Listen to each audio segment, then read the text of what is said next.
আসসালামু আলাইকুম ওরহমতুল্লাহি বারাকাতুহু। প্রিয় বন্ধুরা, সবাই কেমন আছেন? আশা করি মহান রব্বুল আলামিন সবাইকে ভালো রেখেছেন, সুস্থ রেখেছেন। নতুন আরেকটি বিষয় নিয়ে আলোচনা করতে আসছি আপনাদের সামনে। সেটি হচ্ছে ছেলে মেয়ের বিয়ে শাদীর ব্যাপারে। ছেলে মেয়ের যখন পড়ালেখা শেষ করবে, তাদের বিয়ের বয়স হবে, প্রাপ্ত বয়স যখন হবে, তখন তাদের বিয়ে শাদীর ব্যাপারে একটু সচেতন হতে হবে আমাদের। আমরা যারা বাবা মা আছি, আমরা যারা বাবারা আছি, বিশেষ করে আমাদের প্রত্যেকের উচিত, আপনার মেয়েকে যখন আপনি বিয়ে দিবেন, তখন এমন একটা ছেলের কাছে আপনার মেয়েকে বিয়ে দিবেন, যে ছেলেটির কাছে সে তার পরের পুরোটা জীবন, যতদিন আল্লাহ পাক বাঁচিয়ে রাখে, ততদিন তার সংসারে থাকতে হবে।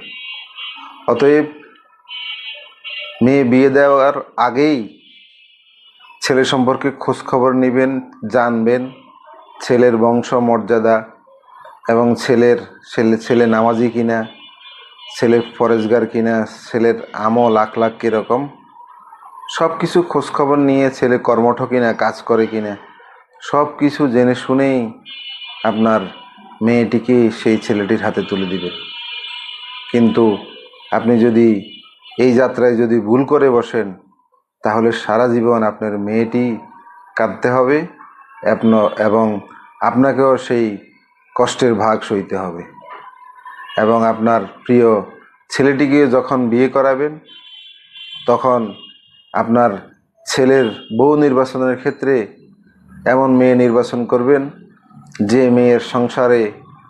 মেয়ে সংসারে এলে আপনার সংসার হয়ে উঠবে শান্তির বাগান। আপনার সংসার যেন অশান্তির বাগান হয়ে না ওঠে। অতএব ছেলে বিয়ে করানোর সময় খোঁজ খবর নিন, মেয়ের বংশমর্যাদা, মেয়ের ধর্ম সম্পর্কে কতটুকু জ্ঞান, ইসলাম কতটুকু মানে, খোঁজ খবর নিন, তারপর ছেলেকে বিয়ে করান। অতএব আপনার ছেলে বা মেয়েকে বিয়ে করানোর সময় আপনার বাবা হিসেবে দায়িত্ব আপনার খোঁজ খবর নেওয়া। ছেলে হোক বা মেয়ে হোক, উভয় ক্ষেত্রেই একজন আদর্শ মানুষের কাছে যদি আপনার সন্তানকে না তুলে দিতে পারেন, তাহলে এই কষ্ট সারা জীবন বয়ে বেড়াতে হবে।